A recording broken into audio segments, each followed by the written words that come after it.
Hello and welcome to Religion and Life. I'm your host, Ozzy Ostwald. Religion is changing in our contemporary context. Scholars all agree on that. Cultural changes have brought new challenges to religious communities in the 21st century.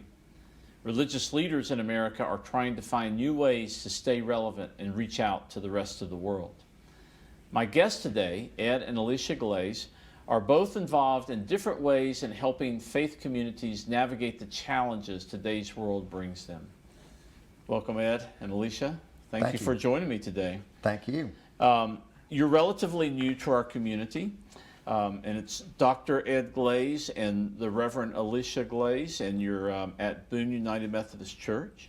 And we want to welcome you to Boone and to the community and hope you'll stay here a long time. Thank you. I know you've made an impact already.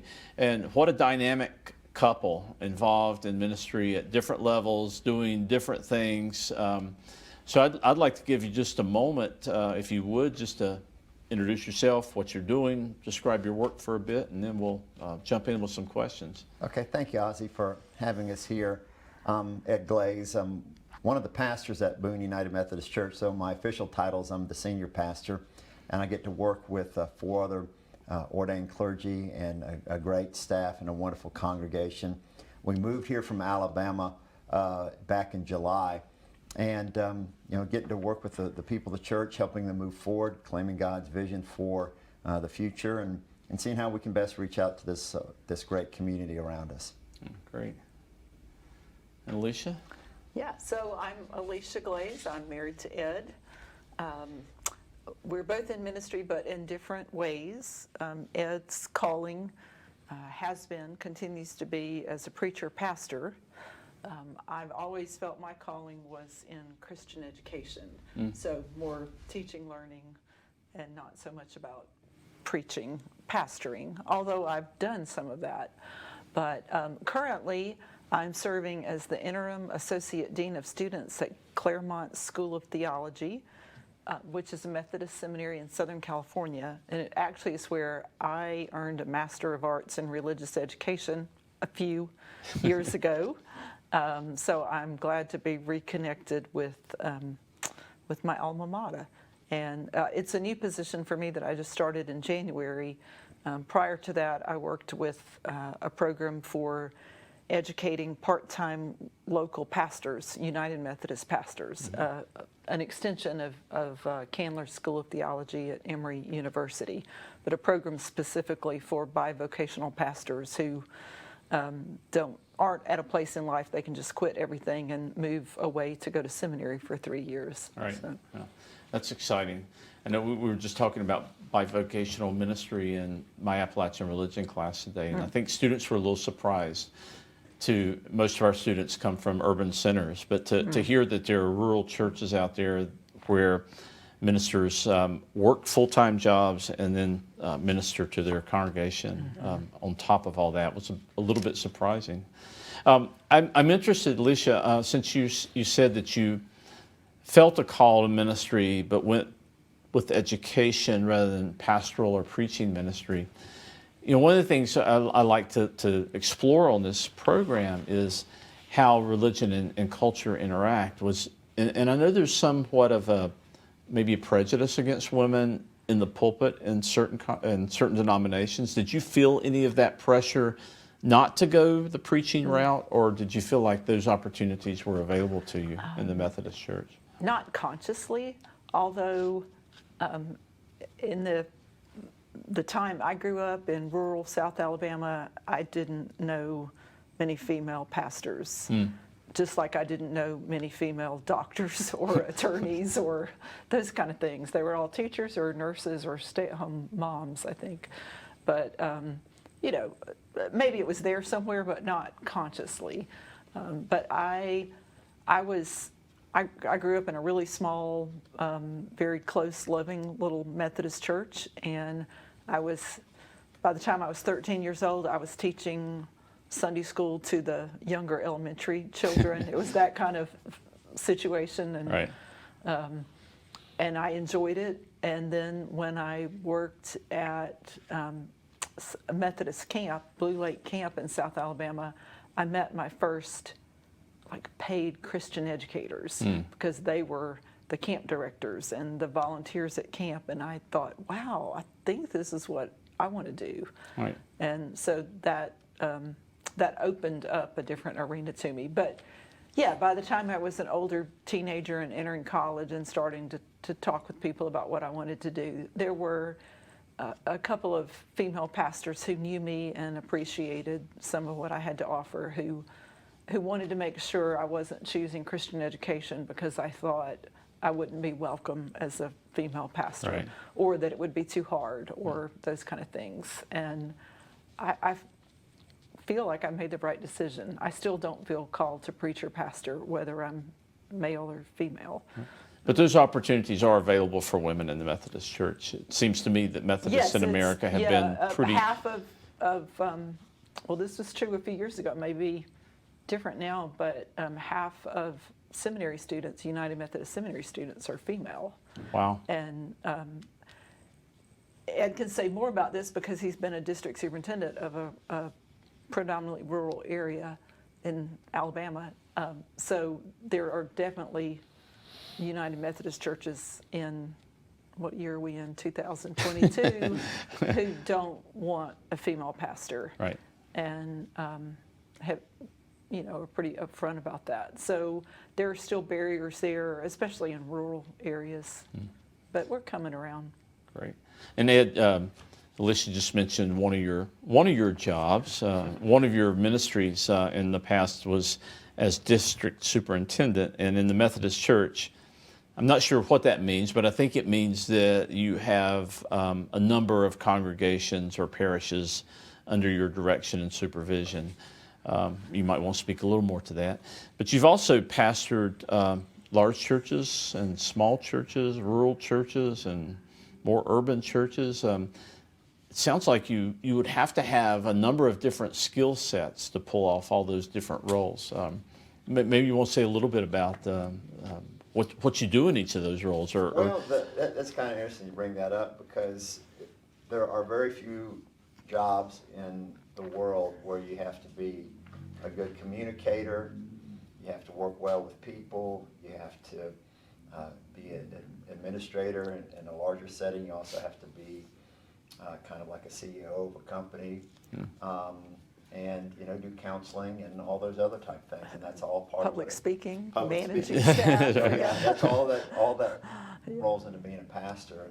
And, at different sized churches, you have to use one skill set more than another, obviously, but it's always have to be as best speaker as you can be. It's, particularly in the rural settings, they don't call you pastor or call you preacher, and so you better be able to be able to speak Better pretty be able well. to do it. Yeah, you got to bring the goods from the pulpit, right? Yeah, well, do your best, Yeah, and some Sundays you got it, and some Sundays it's, maybe not as good as others. But as a district superintendent in the southeast corner of Alabama, around the Dothan area, I had 94 churches and 77 pastors, which I supervised, and the vast majority of them were part-time local pastors. These are men and women who either had jobs and on the weekend in their spare time they served churches, or they retired and could have been golfing or fishing, but they decided to go serve the church and serve God in a local congregation. And some of these churches, would worship 40, 50, some, a good Sunday they had 12. So, it was a fun job in that, I got to help coach some of these people, and I enjoyed that a whole lot. Yeah. So one of the things, I teach American religion as part of my job, and one of the things that I've noticed, and one of the trends that scholars have pointed out recently in American religion, is that there's a growing number of people, particularly in the younger generation now, who are unaffiliated with traditional denominations. And particularly in evangelical circles and mainline circles, the number of people in churches have been declining. And you've been in leadership positions. Have you noticed that in the positions you've been in Alabama or here? And if so, how concerning is this to religious leaders across the board? Well, yes, we've seen that in mainline churches. There's been a market increase for numerous years, but in the last decade or so, all churches and religious organizations have seen a decline for lots of reasons. You've probably talked about that in your class.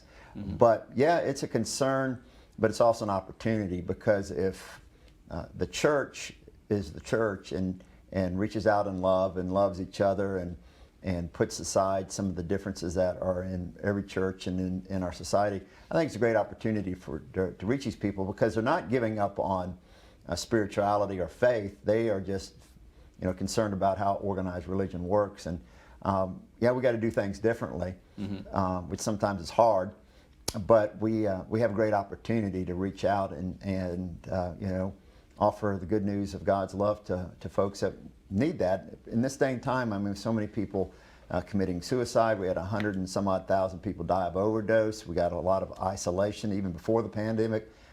I mean, that's what the church is designed for, is to meet people and to offer them faith and community. Yeah.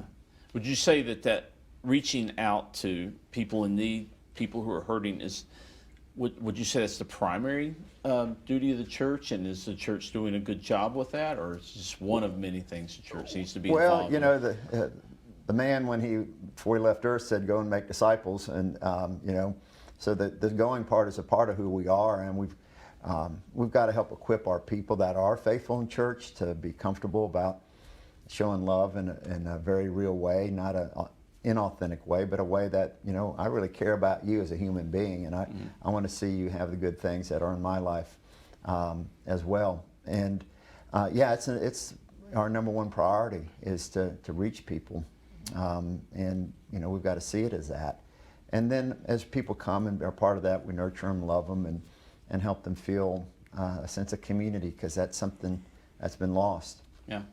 Now, Alicia, if these trends are accurate, and I know they are, I've read the studies, and churches are bleeding members, that this has got to impact theological education, right, at the divinity Definitely. school level.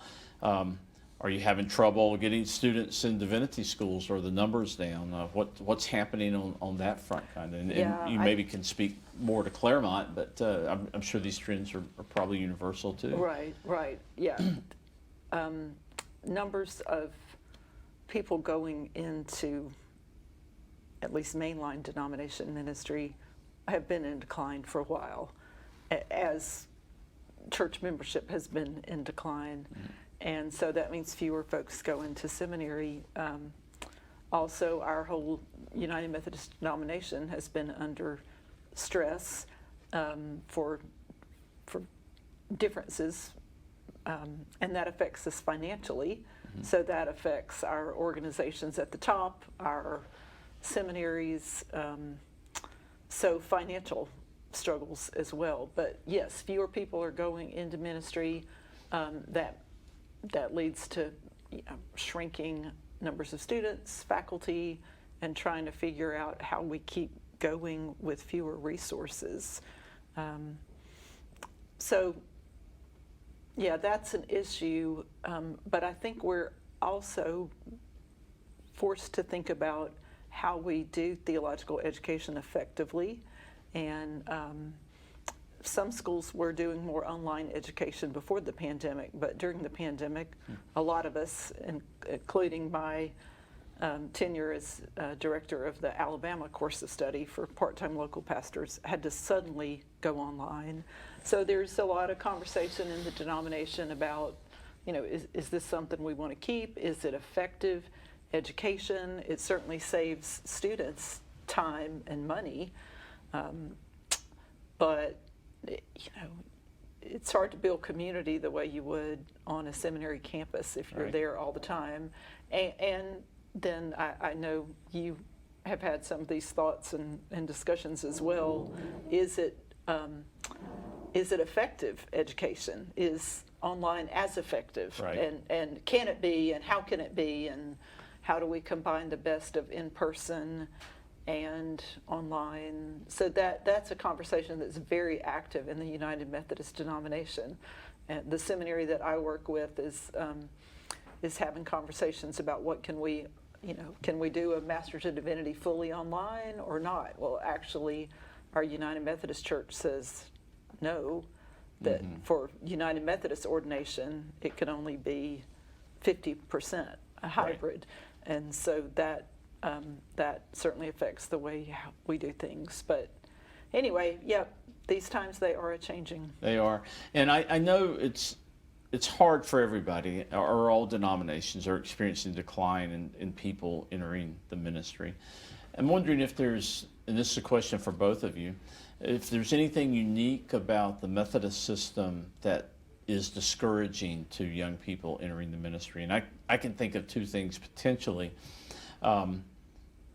Ordination's not the easiest. The process is challenging, as it should be in the United Methodist Church, perhaps more challenging in some other traditions. I've been known to tell a few students, when they were complaining about having to go to seminary or go through course of study, I've been known to say, if you wanted to be a Methodist, then you should have expected an education. And if you don't want to get an education, you probably don't want to be Methodist. So it's a rigorous course of study. About that. Yeah, it is. Yeah, and then the other thing is the Methodist system. I know this has changed some, but when I was growing up, it seems like Methodist preachers in our community shuffled every 4 or 5 years, and they were off somewhere else, and a new one was in. Is that a deterrent, or has that changed over time, that there's more longevity in your tenure with certain congregations? We'll have different answers. Oh, you got different? Okay. First, just give me time. Yeah, we'll talk for an hour. No, there is a difference than the way it used to be. I used to joke it's like my favorite football team's offense. It used to be 3 and out, and then off you'd go. But in the conference we're from, if a pastor's happy and the church is happy, they tend to leave you alone. Now the issue is, and if you're going to be moved, it's not at your discretion, or you get to say, "Oh, I'm going to move here." You're at the discretion of the bishop and his cabinet or her cabinet. And like for our move up here, which is kind of unusual, usually you stay in a geographic area. We would have stayed in our conference, but they had a need up here. Our bishop knew we liked this area, and I knew the bishop that was here. And so we said we're willing to seek out an appointment in Western North Carolina, but we had no idea where we're going to go. I mean, through prayer and discernment, and hopefully they've made a right choice in sending us here. But there is the uncertainty at a certain point whether you're going to be asked to move. There's more collegiality and collaboration in our day and time. I mean, I was asked about a move at a critical point in our children's lives, and there has been a promotion and all that type of stuff. But they let us stay in a church that I think we're doing good work in a town we like, but to help our kids stay in the same school system. But there is, particularly for the spouse of clergy, but it's that way for anybody that moves. If you're married to somebody who's a great professional like Alicia is, and she's had to remake herself every time we've moved, and I know that's been a hardship on her, and I appreciate her willingness to come alongside me. So you don't necessarily see the system as a deterrent? Well, I mean, it's not the easiest system to get into, as you said. Particularly if you're going to go for full ordination, you've got a seminary, you've got the candidacy process, you've got all these interviews. It's a 2-step ordination where you might make it through the first one and first part of the ordination, and the second part, well, you weren't effective those years that you're in probation. That's what it used to be called, and so you wouldn't get fully ordained. So yet that can be a deterrent. The theological education can be expensive, though, because of our great United Methodist connection. A lot of those expenses are taken care of either by the conference or a church or scholarships at the various schools. But you ask some young people, you're asked when you ordain, will you submit to itinerancy? And you have to say yes. That's the only answer. Yeah. That's the only acceptable answer. That's the only answer. Maybe, yeah, Yeah, Wesley asking, are you going on to perfection? The only answer for ordination is... Or the one, are you in debt to embarrass yourself? I mean, that's always one that people are crossing their fingers about too. But you lose control over where you're going. As I said, we acted in faith that when our bishop asked about coming up here, yes, but it was up to the bishop in this cabinet up here to appoint us to place. We didn't know where we're going. We knew Sure. we were probably going to be in Western North Carolina, but that uncertainty is It is. essentially like an issue. And Alicia, you said you had a slightly different Oh, yeah, take well, on this. So as the spouse not under the itinerant system, I'm ordained as a United Methodist deacon, and that's a United Methodist deacon is not what a Baptist deacon is not what a Catholic deacon is. It's, but basically I'm a free agent, so I'm not under the appointment system. I find my own appointments. So for us, it's because of our different callings.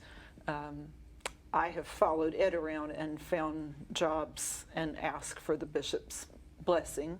So it has been more difficult to move around. I think whether you're United Methodist Ministry or a military family or other jobs that you have to move a lot, I think it is hard on the family. I think it's hard on the non-appointed spouse. It's for children, some handle it better than others, but I think it is a deterrent in a way. Right. I think, but the question you ask is our United Methodist system a deterrent for people going into ministry? Yeah, I mean, is it So I think, we can't not mention the stress in our denomination over human sexuality and ordination, and different people feel differently about that, but generally young people are hoping for a more open experience, and so I think a lot of younger people are hesitant to go through ordination in the United Methodist denomination right now because they're waiting to see what's going to happen. And so I think that affects us also. and we might need to say a little more about that. Not everybody's going to be aware of what's going on in the United Methodist Church, and actually in many church traditions in America right now. Church denominations and institutions are trying to be responsive to some really radical or very interesting and challenging social and cultural changes. And some of these cultural changes challenge church traditions in a particularly poignant way. So you mentioned human sexuality. So United Methodists and some other traditions are struggling with how to handle issues like same-sex marriage or ordination of men or women who are in same-sex relationships. So that's something that's now at the doorstep of United Methodists. Is that right? Right. And you see this as a particular kind of challenge for this tradition at this time. Yeah, and I think the older people who were in charge and the younger people who are considering coming into ministry often see that very differently. Well, I can tell you that younger people that I work with every day view matters surrounding human sexuality, social justice, racism, and so forth very differently, I think. And I applaud the openness and the enlightened views that these young people bring. But it does create fault lines, right? Particularly in churches and church tradition. So do you think Methodists will come out of this unscathed? Or Well, no. We're bleeding badly now. I mean, churches have been bleeding badly, if you mean in membership, for lots of reasons for a long time. I just meant in our conflict over that particular issue. There are churches that are, for one reason or another, looking at disaffiliating, and we have an upcoming general conference. Who knows when that's going to be, because we're a international body, and so bringing people in from foreign countries is going to be hard. But the hope is that people will come together and be a witness to how to live together in diversity and disagreement. Because if churches can't get that right, the country can't get that right. The country doesn't have a prayer. If people of good will and good faith can't see differently on some subject matters and not learn to live together. I mean, that's what Christ is calling us to do. May they be one as you and I are one, Father, so that the world will know that you sent me. So that's what I hope we can model. It may be something that is going to be hard to do, and some people aren't going to agree with that, but that's our hope. Oh. So, yeah, you've mentioned and implied that our country, in fact, is at a point in time where there's really some serious fault lines. There's a lot of divisiveness and a lot of fighting politically and over these cultural issues. And it sounds like your hope is, both of you, that the church can be a unifying force or factor in some of these cultural disagreements. Well, we've got to be. Yeah. I mean, we've got to be a witness to how to live together in diversity and not agreeing on everything. But we can't let our voices be so loud that we can't hear the voice of another. Mm-hmm. And we've got to learn to do that again as a country, or we're not going to move ahead as a nation. And as I said a moment ago, the church has got to figure out a way to model that, and that's easier said than done. I know that, yeah. But it's what we got to try. And both of you implied that change must happen, right? Oh yeah. Yeah. And change is hard in the church. The old preacher's joke about the change. How many church members would take to change a light bulb? And change. My granddaddy donated that light bulb. Yes. It's hard. Change is hard. No one likes it. But the way I see it is that change is going to happen, and either you help manage a change, or change is going to manage you. Mm-hmm. And so, we got to figure out ways and try things. I mean, everything you try is not going to work, but learn a lesson and try something else, That's the way I like to see things anyway. Some of these discussions among religious leaders about change must be pretty interesting. Because some of them are just like that guy talked about. They don't want to change anything. Yeah. They want things to go back to the 1950s, and we're not going to be going back there, and not at all. So is the seminary being responsive to this in terms of being open to change as well? Is Claremont seeking out, and I would assume others, ways to educate ministers in order to open them up to doing things differently? The short answer is I think so. But our United Methodist seminaries, especially for people on ordination track, have to offer the classes that are required by our denomination, General Board of Higher Education and Ministry. So, seminaries can't go too far out there in a different direction because they need funding from the denomination, and they have to offer what's required for ordination. But so I think some of the changes that I've seen, probably both of you too, is that people are going to seminary who are not necessarily committed to ordination. They're going to seminary because they're interested in learning about God, or they're interested in the role that religion has played in the world, or they want to work for a nonprofit that is all about social justice, and they feel like they can do that more effectively outside the church than inside the church. And so the day that we assumed that everybody who went to a United Methodist seminary was bound for ordination is no longer true. Something else that I've noticed is more of an emphasis on helping students learn something about other religions. I mean, that was completely missing. I majored in religion in college, and the only religion we ever talked about was, Southern Christianity. Right. So we did have a Judaism class. Yeah, we did have a Judaism class taught by a rabbi. Yeah, which was probably more than I got at seminary. I did a Master of Arts in Religious Education, but it was all mainline Christian education. But I know now for our daughter's recent seminary education at Claremont that it's more common to have a class on Buddhism or Hinduism or just different religions. And I just recently there was a class, a winter intensive class that Claremont offered, taught by 3 different professors from 3 different religious backgrounds. Well, that does it was- indicate that the class change is was in the called air, right? Interreligious dialogue. Yeah. So, I think that in our world, especially in more urban areas, our students of theology need to be equipped to talk Absolutely. to people to talk with, not to, with people of other religions. And Well, that's a big change I've seen. The world is becoming more complex, Absolutely. more diverse.